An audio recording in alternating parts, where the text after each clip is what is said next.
الحمد للہ رب العالمین والعاقبۃ للمتقین والصلاة والسلام علی اشرف الانبیاء والمرسلین۔ ناظرین کرام اور سامعین کرام، آپ صلی اللہ علیہ وسلم نے ارشاد فرمایا: وَاسْتَكْثِرُوا فِيهِ مِنْ أَرْبَعِ الْخِصَالِ، 4 اعمال اس مہینے میں زیادہ کرو، یعنی رمضان المبارک میں۔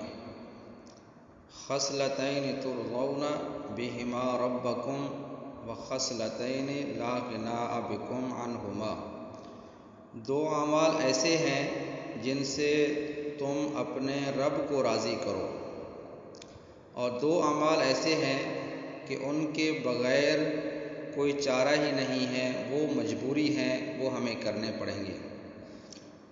اللتان ترضون بہما ربکم، وہ 2 باتیں جن کے ذریعے سے تم اپنے رب کو راضی کرو۔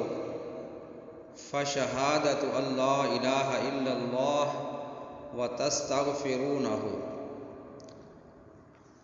کلمہ طیبہ کا ورد کرنا، تحلیل کرنا، اور دوسرا استغفار کرنا۔ یہ 2 عمل اس مہینے میں خاص طور پر زیادہ کرنے کی ضرورت ہے۔ چنانچہ اللہ کے حبیب صلی اللہ علیہ وسلم نے ارشاد فرمایا تو اس کی اہمیت دل میں بٹھا لینی چاہیے، یعنی رمضان المبارک میں کثرت کے ساتھ لا الہ الا اللہ، لا الہ الا اللہ 100 دفعہ ہو سکتا ہے، 200 دفعہ ہو سکتا ہے، 1000 دفعہ ہو سکتا ہے، اس کلمے کو زیادہ سے زیادہ پڑھیں اور استغفار کریں۔ تو اس سے کیا ہوگا؟ دل میں نور ہوگا، دل آپ کا منور ہوگا، اور پتہ نہیں اگلے سال ہمیں یہ رمضان نصیب ہوتا ہے یا نہیں۔ اور 2 چیزیں جن کی ہمیں ضرورت ہے، ایک ہم اللہ تعالیٰ سے جنت مانگیں، دوسری جہنم سے آزادی مانگیں۔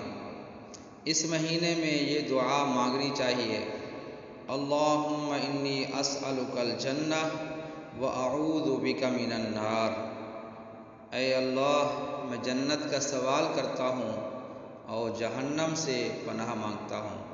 اللہ تعالی ہمیں اس ماہ مبارک کی قدر کرنے کی توفیق عطا فرمائے۔ السلام علیکم ورحمۃ اللہ وبرکاتہ۔